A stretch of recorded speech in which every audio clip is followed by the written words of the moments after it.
Hey, what's up guys? Sloth King here. Today I'm going to be working on my 4Runner. This is going to be kind of a universal type of video for you Toyota guys that want to change your automatic transmission fluid. My 4Runner is a 4-wheel drive. It has the A740F transmission. So any of you guys that have the same thing, procedure is going to be pretty much the same all the way around. But I'm going to be changing the transmission fluid. I have about 133,000 miles and I don't know the last time it got changed. So yeah, we're going to be doing that. I know this is kind of controversial to a lot of you other guys that are just like, don't change it if you have over 100,000 miles. Whatever, I'm going to do it. If you guys want to do it, you can too. But anyway, there's a small procedure. We're going to be doing this without a scan tool. If you like that, stick around. If not, stick around anyway. You can learn a thing or two. So just to cover what I'm going to be doing, I'm just going to be draining it today and adding in, should be maybe about 3 quarts or so. I will be doing it again in the next couple thousand miles when I get a filter. I'm going to be changing the filter and the transmission pan gasket. But the main things that you guys need on you today, you're going to need a jumper wire. You're going to need a 14mm socket for your drain plug. For the check plug on the transmission, you're going to need a 5mm hex key, and then for the fill plug, you're going to need a 24mm. Of course, some gloves. I'll be showing you the diagram, the procedure of what we're going to do for the jumper wire. I picked up 6 quarts because I told you I'm going to be doing the filter in the future. You can go ahead and get the Toyota WS transmission fluid, or you can get this Aisin transmission fluid. It's the same thing, it's just bottled differently, and yeah, it's the guys that make the transmission, so why not? It's a little cheaper, and you can get a whole case on Rock Auto for pretty cheap. You're gonna need at least a 4-quart bucket. You're gonna need a hand pump, of course some brake parts cleaner to clean up some stuff, and some rags, and that's about it, and some patience today. So I'm gonna pop everything up on the screen. If you just wanna take a quick screenshot of what you need, go ahead and do that. But yeah, so I'm gonna be showing you the procedure, how to do it without the scan tool in a little bit, but first things first, we're gonna go ahead and crack that fill plug to make sure that we can fill up the fluid again. And make sure whenever you do this, go ahead and pick up some new O-rings and stuff like that for your fill and drain plugs.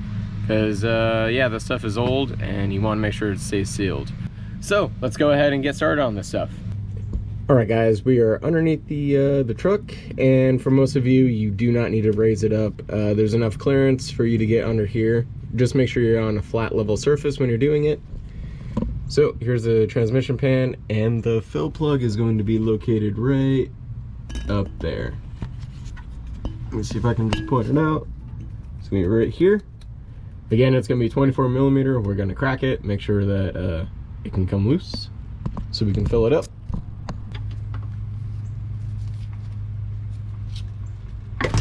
Ah.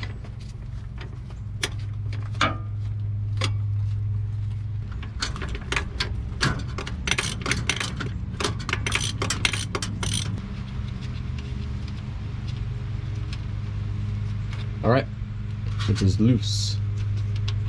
Gonna just thread it in 1 or 2 threads, keep it in there. All right, now we can go ahead and loosen up the drain plug.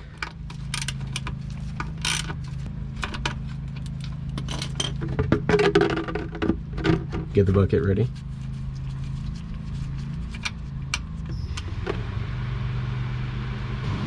And we're just gonna let that drain. All right, it is all drained and we are just under 3 quarts. Not too bad. So go ahead and tighten up your drain plug, torque it down to I think it's 14 or 15 foot-pounds. I will pop up the torque specs on the screen for all of your drain and fill plugs right now. All right guys, so my GoPro randomly decided not to turn back on, but I'm about to go ahead and use my pump, refill the transmission with 3 full quarts.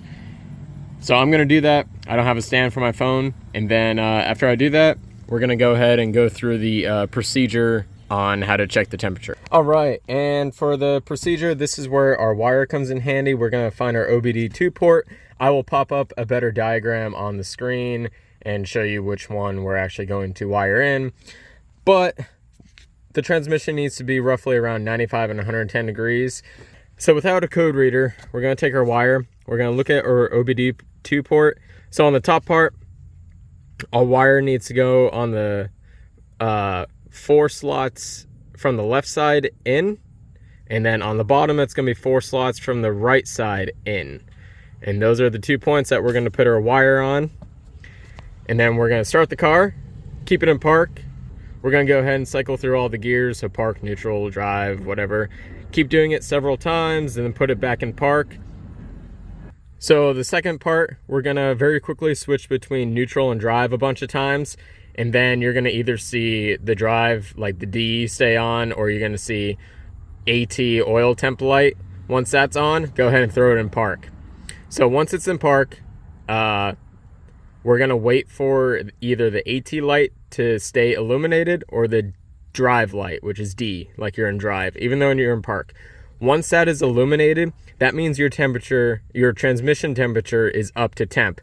And that's when we can go ahead and open up that other drain bolt, and then we can adjust our fluid level from there. That's only when it reaches between 95 and 110 degrees. And then after that, you're just gonna make sure when you're draining it, it's gonna be like a light trickle, put it back in, and we're done. And that's all it is. So let's go ahead and do that procedure. You can practice this on your own to make sure you get it right, but let's try it out. All right, I got the jumper wire in place, and that's what it should look like. Now let's go ahead and turn on the vehicle and cycle through some gears.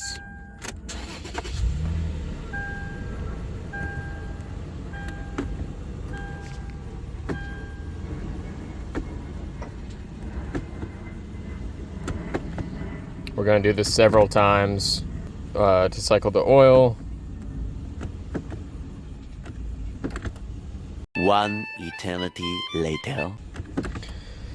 All right, now that we've cycled through the gears, let's go ahead and switch between neutral and drive a bunch of times until we see the AT oil light come on.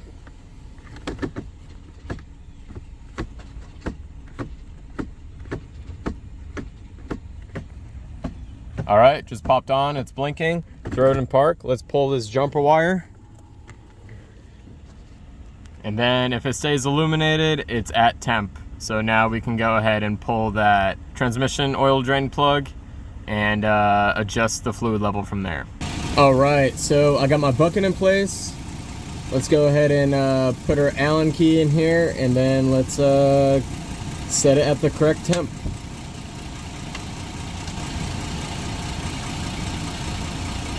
Yep, here comes that fluid. When we're at a trickle, we're at the proper fluid level.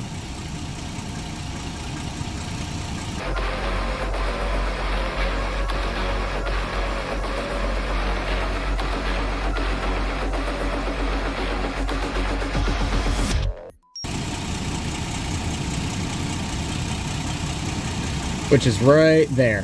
That's when we put our drain plug back in.